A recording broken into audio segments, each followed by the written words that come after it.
Assalamualaikum warahmatullahi wabarakatuh. Bismillah walhamdulillah wassalatu wassalamu ala rasulillah wa ala alihi wa sahbihi wa mawalah. Rekan-rekan, alhamdulillah pada kesempatan malam hari ini saya memperkenalkan nama saya Abi Syuja. Nama saya Abi Syuja. Saya ingin berbagi kepada teman-teman perihal tentang ruqyah ya, karena di antara teman-teman pasti ada yang ingin belajar ruqyah. Nah, perkenalkan, saya Abi Syuja, saya seorang praktisi ya. Saya mendalami ruqyah dari mulai sejak tahun 2013 ya. 2012 sudah belajar, mulai 2013 sudah mempraktekkan. Sekitar 8 atau 7 tahunan saya mempraktekkan, berkecimpung di dunia ruqyah. Mulai dari kota Bogor, kemudian dari Kerawang sampai ke Tasik dan akhirnya ke Bekasi. Di situ saya banyak menemukan pasien-pasien, ya alhamdulillah kurang lebih ratusan lah.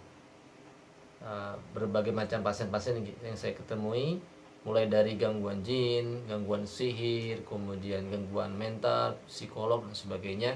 Itu saya temukan ketika saya meruqyah, dan saat ini saya bekerja di salah satu klinik yang dipunyai oleh rekan saya. Kliniknya cukup besar, ada sekitar 18 klinik ya, dan saya alhamdulillah diamanahi di Pondok Gede menjadi pimpinan cabang pusat bekam ruqyah, yang per minggunya itu pasiennya itu yang hadir untuk berobat dengan terapi bekam atau ruqyah sebanyak 300, kurang lebih 300 orang sampai 350. Jadi kalau dalam sebulan itu ada sekitar 1000 orang yang berobat ke klinik kami, alhamdulillah. Nah teman-teman, bagi yang ingin belajar ruqyah, saya akan memberikan tutorialnya. Barangkali ada 5 tahapan nanti yang saya akan jelaskan untuk pemula. 5 tahapan dasar untuk pemula, teman-teman yang ingin belajar untuk meruqyah. Yang pertama, teman-teman harus mengetahui apa itu ruqyah. Ruqyah itu sendiri harus paham apa fungsinya, apa tujuannya, dan sebagainya. Yang kedua, nanti saya akan bahas tentang perihal jin, syaitan, dan iblis.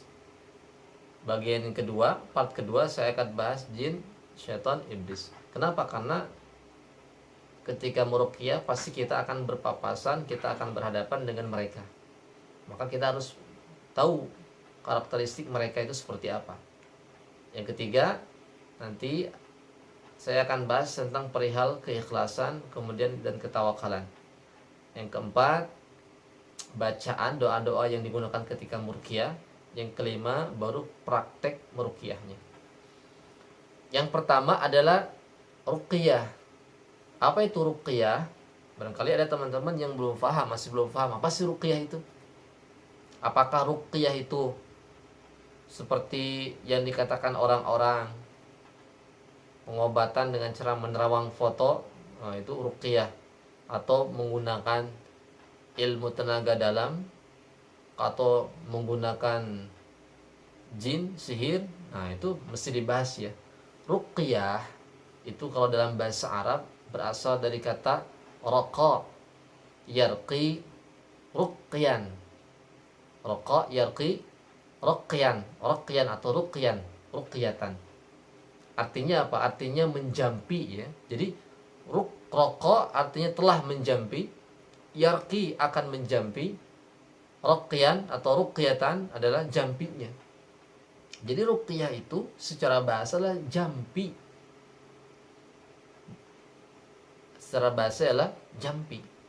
Secara syariat adalah jampi atau bacaan-bacaan yang berasal dari Kitabullah wa sunnah Rasulullah SAW, ataupun dari bacaan-bacaan yang tidak ada kemusyrikan di situ dengan tujuan untuk mengobati orang. Nah itu merupakan ruqyah. Jadi ruqyah itu ruqyah itu pada hakikatnya adalah pengobatan. Pengobatan yang diajarkan oleh Rasulullah SAW. Pengobatan yang disyariatkan oleh Allah dan Rasulnya.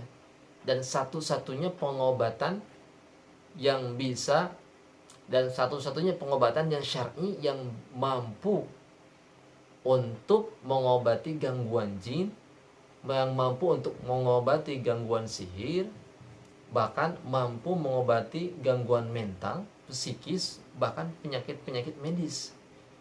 Yang mana dokter bisa mengobati, maka ruqyah pun bisa mengobati. Nah, itu merupakan ruqyah.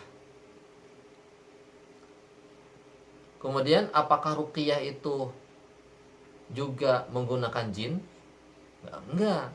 Ruqyah itu tidak menggunakan jin. Ruqyah itu tidak boleh menggunakan bantuan jin. Ruqyah tidak boleh menggunakan bantuan sihir, tidak boleh menggunakan mantra-mantra sihir. Ruqyah itu murni berdasarkan dari doa-doa yang berasal dari Al-Quran, yang berasal dari hadis Rasulullah, dan bacaan-bacaan yang tidak ada mengandung kemusyrikan. Nah, itu merupakan ruqyah. Memangnya Al-Quran itu merupakan bacaan yang hebat yang bisa menyembuhkan? Iya. Kata Allah, a'udzubillahi minasyaitonirrajim, wa nunazzilu minal qur'ani ma huwa syifaa'un wa rahmatul lil mu'minin. Wa nunazzilu minal qur'an. Dan kami telah menurunkan Al-Quran, ma huwa syifaa'un wa rahmatul lil mu'minin. Apa-apa yang terdapat dalam Al-Quran tadi itu syifa, penyembuh ya bagi orang-orang yang beriman. Nah, ini merupakan salah satu dalil yang diperbolehkannya berobat atau mengobati dengan bacaan Al-Qur'anul Karim, kemudian doa-doa yang diajarkan oleh Rasulullah SAW, dengan tujuan untuk mengobati, dengan mengharapkan kekuatan Allah, perlindungan Allah, insya Allah akan sembuh.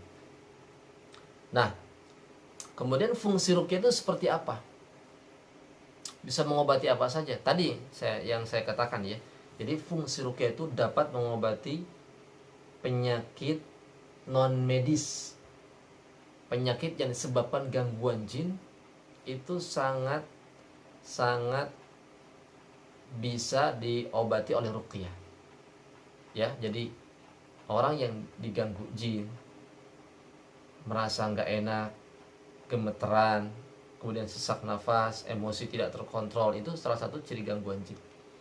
Kemudian dia suka mengigau, kadang kerasukan, artinya tidak sadarkan diri, itu merupakan salah satu gangguan jin. Itu dengan ruqyah bisa. Kemudian ruqyah juga bisa mengobati gangguan sihir ya. Gangguan sihir, orang ketika disihir itu akan hilang ingatan. Orang ketika disihir itu bisa perasaannya over. Yang tadinya cintanya bertambah cinta tapi menggebu-gebu, tidak normal, sehingga dia merasakan tidak nyaman ya, karena rasa cinta yang tidak normal. Itu pun efek daripada sihir. Terkadang ada sihir juga yang menyebabkan seseorang tadi itu dia mempunyai penyakit ya.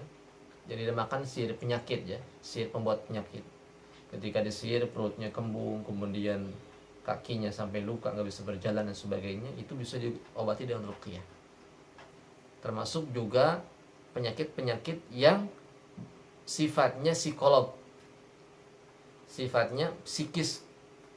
Banyak sekali pasien-pasien saya, mereka itu limpahan operan-operan dari para psikiater, itu diarahkan kepada para praktisi ruqyah ya, dan alhamdulillah banyak yang sembuh, merasakan kesembuhan. Nah itu ya, jadi sekali lagi bahwa ruqyah itu merupakan pengobatan yang diajarkan oleh Rasulullah SAW dengan menggunakan doa yang bersumber dari Al-Quranul Karim, kemudian bersumber dari hadis Rasulullah SAW, dengan mengharap daripada kekuatan Allah, kemudian dibacakan Al-Quran, maka akan sembuh. Nah itu merupakan ruqyah secara garis besar ya.